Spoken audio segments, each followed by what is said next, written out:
He was very full of life.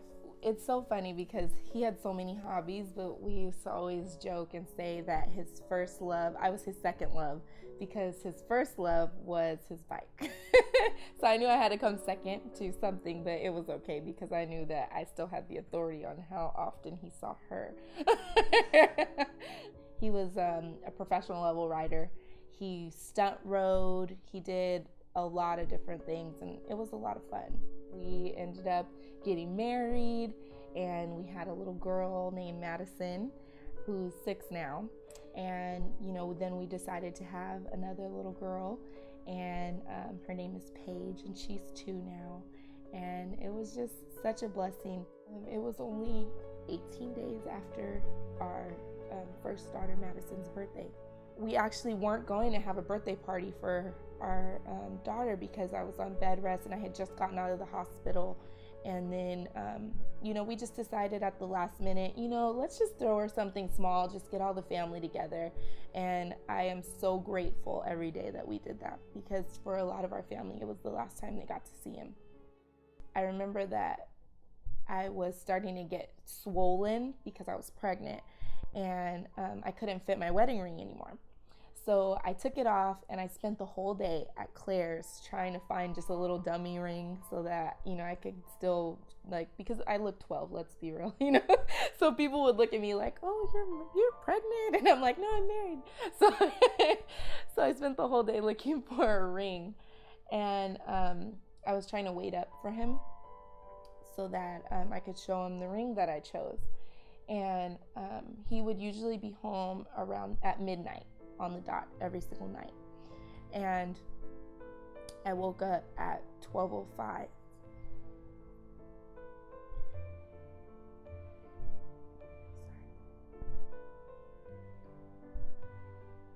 And I just remember my heart sank. I just knew that something was wrong.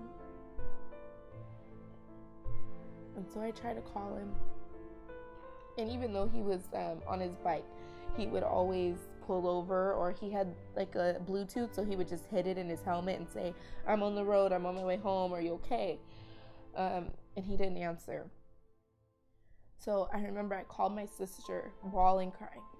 And I was just like, something's wrong. And she's like, oh, you're overreacting.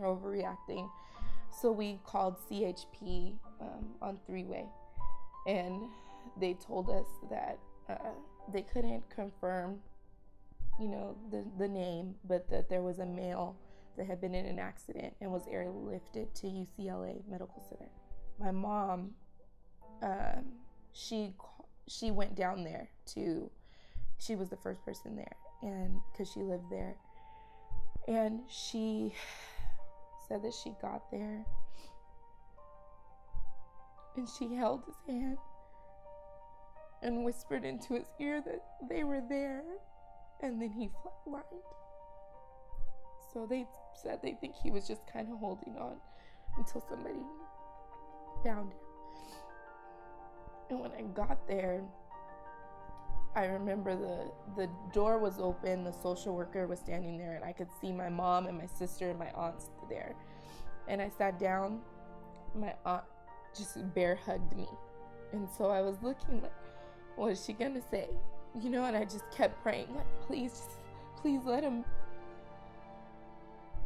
be paralyzed, because I knew.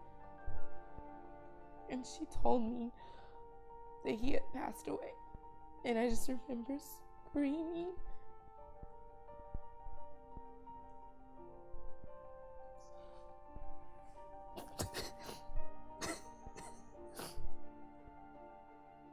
It's so weird when you go into a hospital room and you see someone laying in the bed with all these machines hooked up, but there's no noise. When you go in a hospital, you hear the beep, beep, beep, and I kept saying, why aren't these on? Why aren't these on? Because he looked like he had just, been in a fight or something. He just had a black eye and he had on a neck brace. And he looked fine. He looked like he should be able to just get up. After he passed away,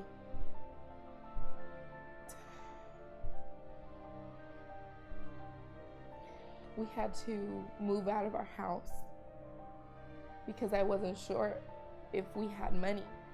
And we moved in with my mom. And I remember Madison saying to one of her little cousins, when your daddy dies, you have to move out and you live at your grandma's house and sleep on the floor.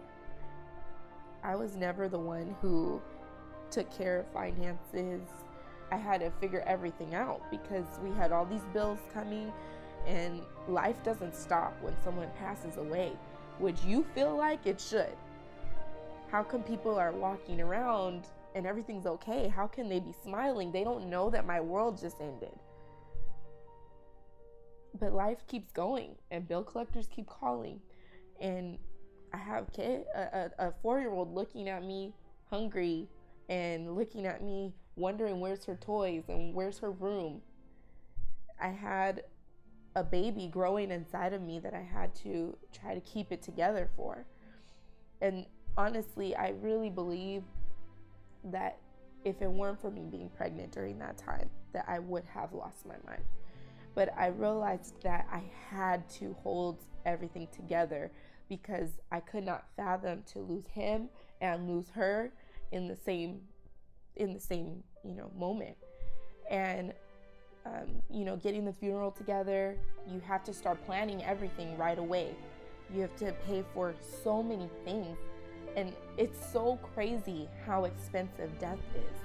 Getting his funeral together, I made sure that he was wearing his tracksuit.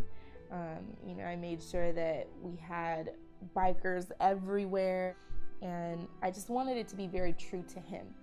And I think that we accomplished that, so it made me feel very proud. We're a young married couple. We had the lowest of insurance for medical, for everything, and so we never thought that we could afford life insurance. And when we got our raises, someone mentioned to us, maybe you should put away some of your raise into life insurance, and then that way it won't affect you. You won't miss that money coming in. And then 4 months later, after we decided to get life insurance, is when he passed away. And I never expected that we would ever. You just don't think that something like that would happen to you, especially at our age. You don't prepare for that. But I'm so grateful every single day to the person that told us that we should do that, because it literally changed my life. It's hard when you lose someone because automatically you start to grieve. You want to grieve, but automatically bills start coming. People start asking you. People are calling you from the coroner, from the funeral home. People are asking you. It's a business, and that's probably the hardest part when you lose someone, is that when you go there, you're targeted. They know that you have to buy a casket, you have to bury them, you have to do all of these different things. And for them, it's a business, and they're trying to upsell you on this and that, and you have no money. So I realized during that time that life insurance, it definitely gives you the luxury to grieve. And it's so crazy to think of being able to grieve as a luxury, but when you have people calling you, and I had just a little over $3,000 in my bank when he passed away, and I had a 4-year-old daughter, and I was pregnant. How was I gonna raise them? I had nothing. I couldn't even barely afford for his casket. And it just really brought a weight off of my shoulders when I realized that we had life insurance. And because that check came, I was able to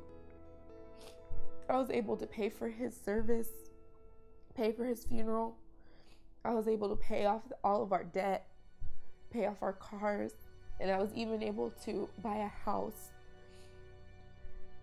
And that day was the best day of my life when I was able to open the door to my daughter's room and she saw all of her toys again.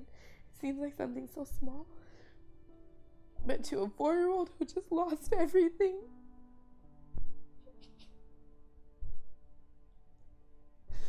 those toys meant everything to her.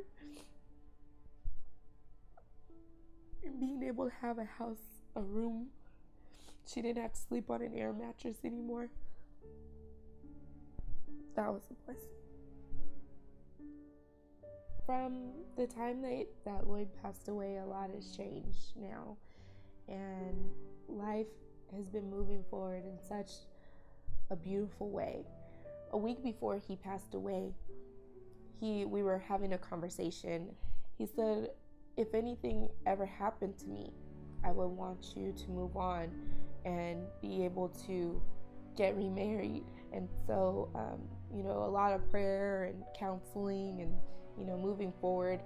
I actually reconnected with one of my childhood friends and at church. And we ended up blossoming into a relationship. And we actually ended up getting married. And we recently just had a little boy. So we have our 2 princesses, and now we have our prince. And he's 5 weeks old now. And, I'm definitely grateful for all of the blessings that have been in my life. And definitely knowing Lloyd for even the short time that I knew him was one of those huge blessings, because I grew a lot when I was married to him. I grew a lot. I learned a lot. And I feel like I'm a better person today because of it. And now I'm the grown into the person that I am supposed to be with my husband now. And it's just a blessing to be able to see the smile on my girl's face and hear them be able to call someone dad who really deserves that title as well. So I'm just very thankful, grateful.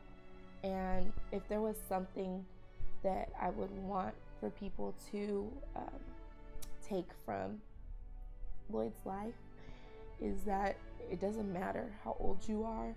It doesn't matter where you are in your life. If you feel like you can't afford it, or you feel like things are more important, life insurance is so important, especially if you have kids, you have a family. But even if you don't have that, someone is here after you're gone, and someone is going to be so grateful when they're able to have someone call them and say, I have a check for you, and it's okay, you can grieve.